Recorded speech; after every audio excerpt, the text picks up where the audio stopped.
Harriet, what's going on? I heard that you and my son won't be coming to our house for Christmas this year. Is that true? Oh, good evening, Dad. Well, yes, it's true. Curtis and I talked about it for a while, and we decided that we would spend Christmas at home this year instead of going over to your place. I don't believe this. Why would you go and do a thing like that? Well, haven't you seen the weather reports? We're supposed to get a once-in-a-decade blizzard on Christmas Eve. A lot of the stores around here are already announcing that they're not going to be open for either the 24th or the 25th out of fear for their employees' safety. It's pretty serious. We just feel like we'd rather not take the risk and go visit you guys on another day instead. I cannot believe what I'm hearing. You think you're worthy of marrying into our family with an attitude like that? I should have known this is what you would be like when you refused to build a duplex with us before you and Curtis got married. Not only that, you had the nerve to continue working after your wedding when you should have quit in order to take care of my son's home for him and give me grandchildren. I am so disappointed in you as a daughter-in-law, Harriet. I don't know what that fool son of mine saw in you. Now you're telling me that you're not going to come to my house on Christmas because of a little bit of snow? It's not like you've never seen the stuff before. Dad? Have you really not noticed how much it bothers Curtis when you say things like that to me? I'm sure he's talked to you about it before and told you to back off. Excuse me? And for the record, it wasn't me who first came up with the idea to spend Christmas at home this year. It was Curtis. That's not true. Also, Curtis was the one who first came out against your proposal of building a duplex together, not me. And once again, it was Curtis who encouraged me to keep working at my same job after getting married. He's been very supportive of me and my career aspirations. What a load of nonsense! Now, if you'll excuse me, I'm actually out of town on business at the moment, so I'll be taking my leave. What? Your company sends the women on business trips? Don't they know you have more important things to be doing at home? Well, Curtis and I both share housework duties, and I'm the person in charge of this region, so... This conversation isn't over. We still have a lot of things to discuss, Harriet. I have to get up early tomorrow morning, so I'm going to bed now. Harriet! It's precisely this bratty, rebellious attitude of yours that made me oppose you marrying my son in the first place. I always told Curtis that he made an unbelievable mistake in marrying you instead of Charity. They've known each other since they were kids. They understand each other. They grew up in the same town, share the same culture. They're the perfect match. What was that imbecile thinking, choosing you over her? My only wish is that there was some way for me to get him to divorce you. How I'd love to be able to look Charity in the face and call her my daughter-in-law. Mr. Wainwright, are you there? It's an emergency. Oh, if it isn't my darling little Charity. Are you trying to get in touch with Curtis? At this time of day, I'm pretty sure he's at work. Can I give him a message for you? No, this is about Curtis. He's been taken to the hospital. What? What in the world happened to him? The hospital? Curtis and I were going to meet up for lunch today. I was at the cafe waiting for them to arrive, and I saw Curtis across the street coming toward me, right? When all of a sudden a car drove straight through a red light and ran right into Curtis. Oh no, that's terrible. It looks like more than one person was injured in the crash because 2 ambulances arrived on the scene a short while later. I was on the scene, so I volunteered to go to the hospital together in the ambulance Curtis was loaded into. What hospital were you taken to, Charity? It's Western General Hospital, the one on North Franklin Drive. Please, Mr. Wainwright, hurry over here as fast as you can. Got it! I'll tell my wife we'll be there soon. Harriet, what do you think you're doing? Exactly when are you planning on coming to see Curtis at the hospital? In all the time he's been here, you haven't come by to see him one single solitary time. Have you no shame? Don't you feel any responsibility to be here with him? Let me state this as simply as possible. Your husband is in the hospital, Harriet. And you, his wife, have not come by to see him a single time. Are you insane? Not only haven't you come by, you haven't even tried to contact him. He could have died for all you know. Oh, but not to worry. While you've been shirking your responsibilities as the wife of my son, Charity, a superior woman to you in every way imaginable, has been coming down here almost every day to visit him and check up on his condition. Every day that goes by, you make me more and more convinced that I'm right. Charity would make a far better wife for Curtis than you ever could. Hello there, Charity. I'm terribly sorry to have shouldered you with the burden of looking after Curtis for us. The restaurant we run is very small. There's only my wife, myself, and a few part-time staffers. If we're not there to handle things, then we'd have to shut it down, and we obviously can't do that. If our restaurant were a bit closer, then we'd at least be able to stop by from time to time, but unfortunately, we're on the opposite side of town. It's fine, Mr. Wainwright. Don't worry about it. After all, I'd do anything to be able to spend more time with Curtis. This is like a dream come true. I'm glad to hear that. You know, Charity, you really are one fine young woman. Generous, caring, self-sacrificing. Nothing at all like that heartless, soulless, worthless Harriet. Speaking of Harriet, do you know what's going on with her? As far as I can tell, she hasn't even come by the hospital once to see him. I thought that was the case. I can't even get in touch with her. She won't answer texts or calls. Her parents have already passed away, and I don't know the contact information of any of her other family members, so the only thing I can do is wait for her to respond. There's no other way for us to figure out exactly what the hell she's doing. But since she's his wife, I assume she's his emergency contact, so there's no way she doesn't know about his accident. Seriously, what is wrong with that girl? You know what I think? I think she's using this as an opportunity to do what she's always wanted to do, but couldn't because Curtis was around. You know what I mean? What? Curtis is so ridiculously trusting of her. No matter how many times I try to tell him about her, he's just like, no way, Harriet's not like that. She would never do that to me. It's pathetic. I mean, think about it. Not only has Harriet not been over here, but she hasn't even gone back to their house yet all this time. Wait, really? You're sure? Wow, I should have expected that was the case, but to hear that it's actually true is too sad to bear. Don't you think it's time we made our move and got them to divorce? I mean, it pains me so much to see Curtis pining after such an unfaithful wife. Yes, Charity, you're exactly right. The time has come. It's time that my son got the wife he deserves. You! Hello, Harriet. I'm writing to let you know that I've talked it over with my wife, and we've decided that you do not deserve to be married to our son. Not only have you not come to the hospital for the entire time he's been hospitalized, you're off doing who knows what in who knows where and haven't even been back to your house. Furthermore, you have yet to respond to or even read a single one of my messages. As such, we have determined that the only way forward is for you to leave. You're going to divorce my son as soon as possible.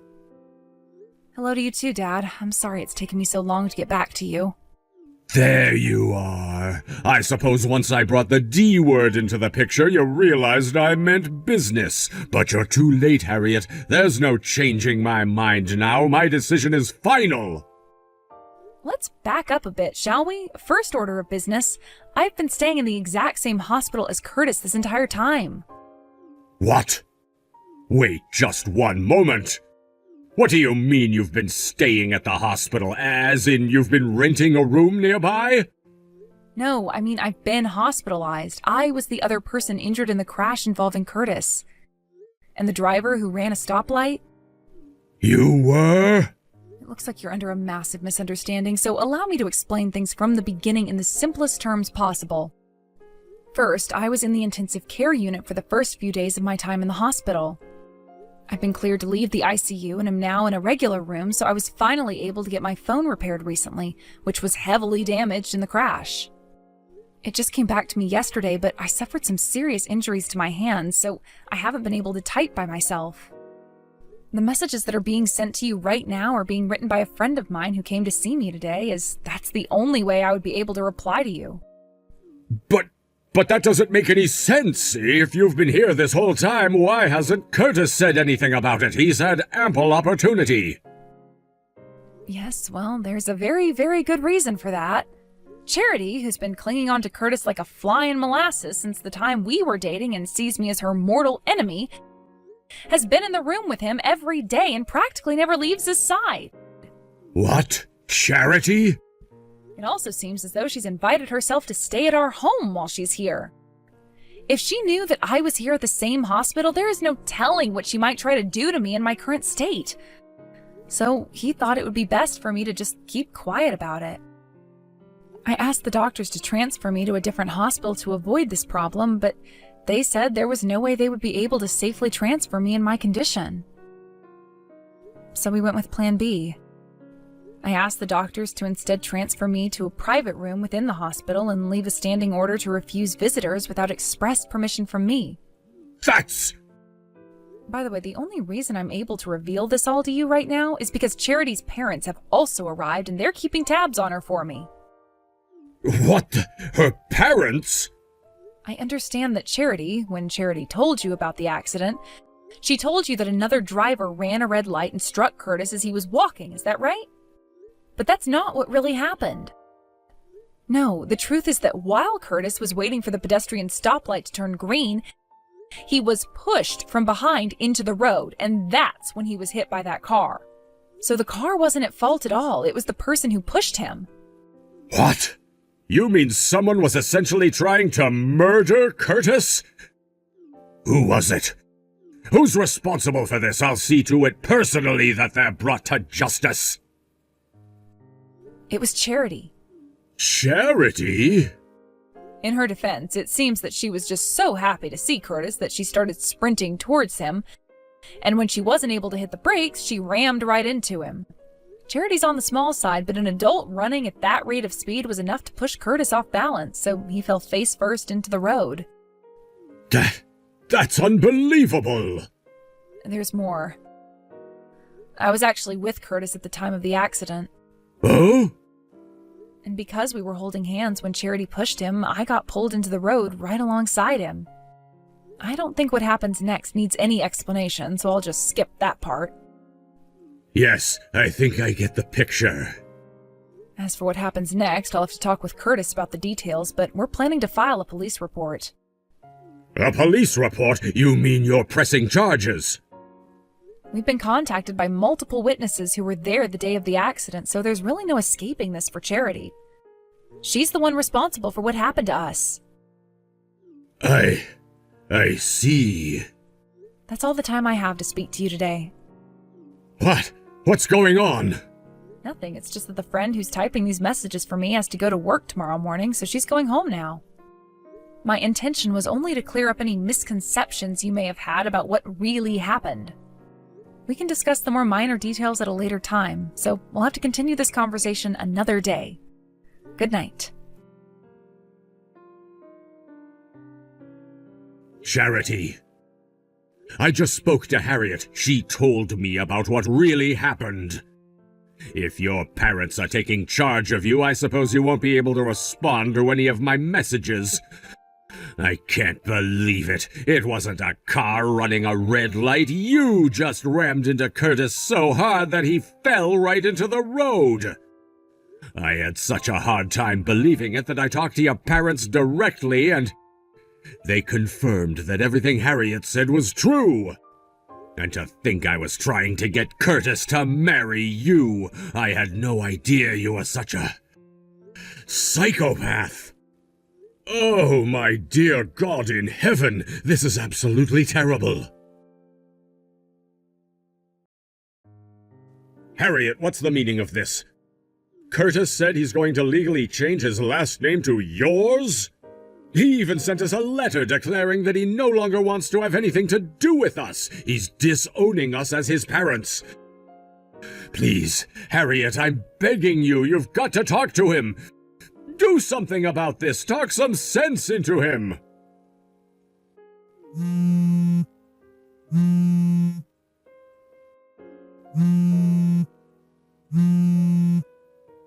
Please, Harriet.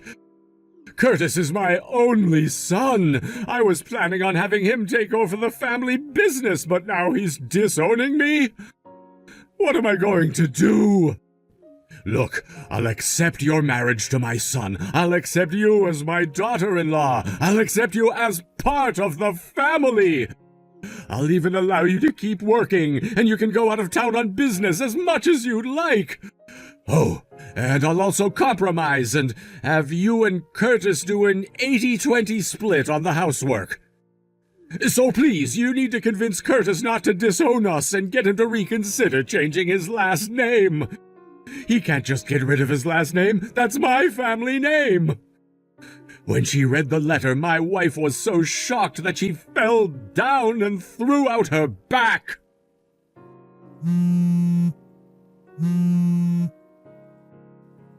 Harriet, answer me, please. I'm begging you. Give my son back to me, Harriet.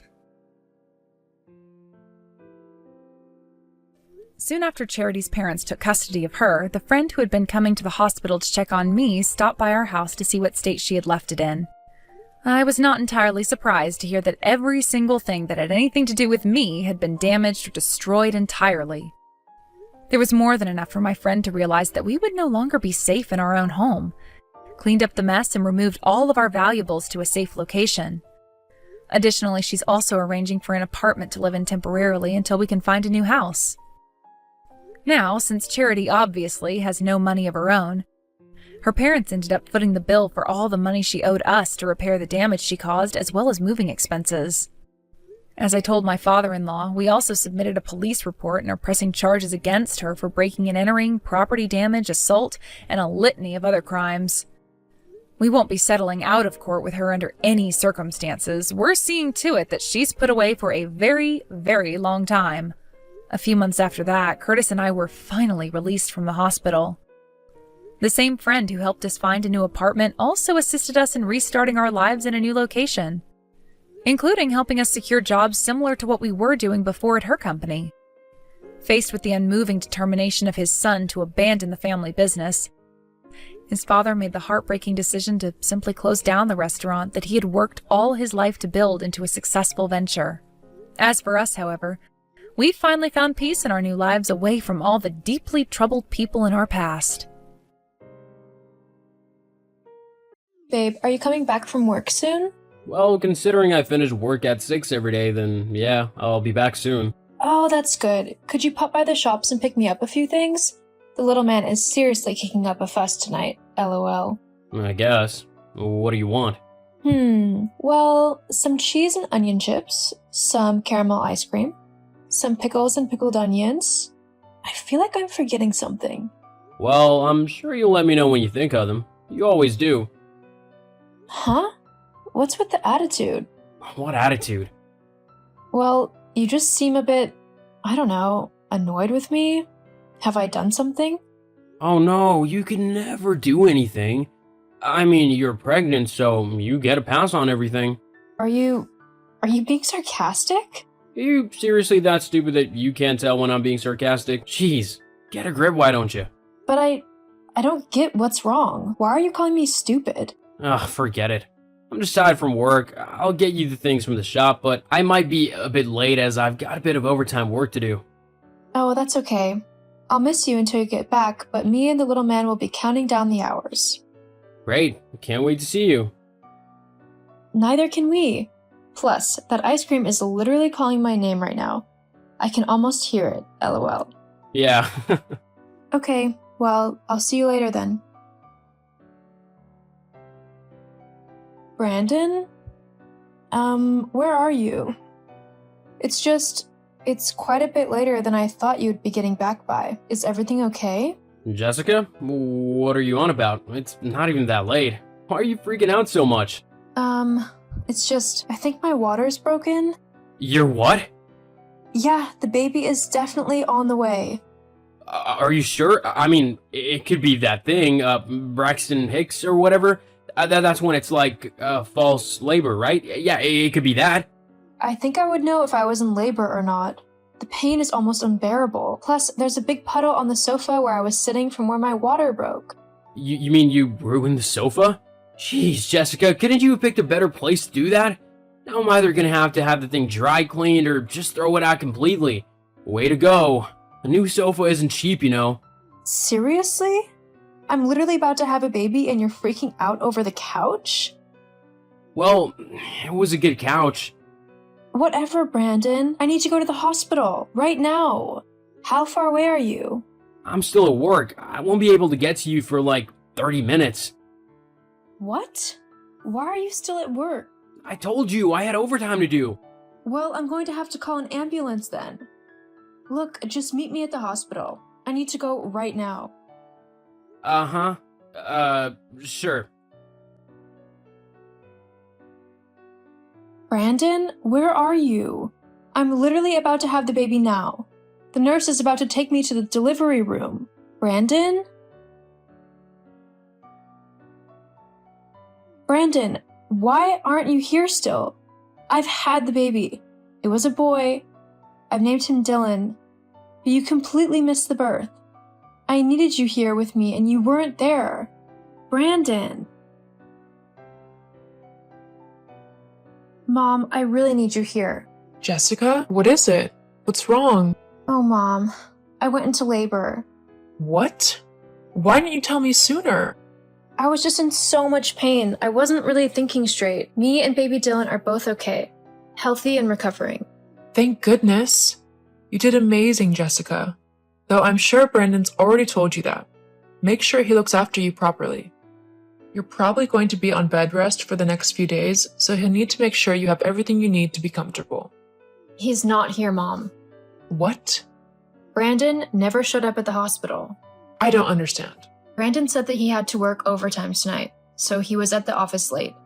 My water broke whilst I was waiting for him, and I tried to tell him and ask him to take me to the hospital, but he said that he was still at the office, so I had to call an ambulance. Then, when I got to the hospital, I told him that I was about to go into the delivery room and that he needed to get to the hospital quickly. But by the time I gave birth and was awake enough to have visitors, he still wasn't here. I've tried calling him and texting him, but I'm not getting any response. I don't know what to do. Okay. Calm down. I'm going to the hospital and we can sort things out from there. Just try and stay calm and don't stress yourself out too much. You just had a baby, so you need all the rest you can get, okay? But what if something has happened to him? Like if he's gotten into an accident or something? I'm sure he's fine, but we can discuss it a little bit more when I get to the hospital, okay?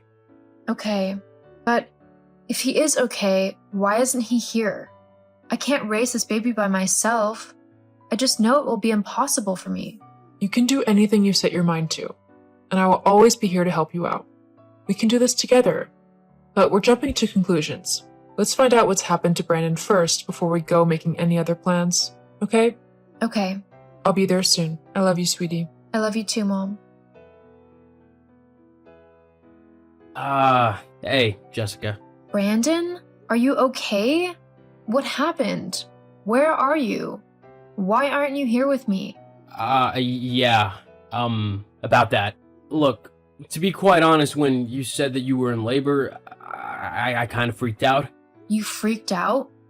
Yeah, I don't know. Just when you said that the baby was coming, it really made me realize that this was actually happening.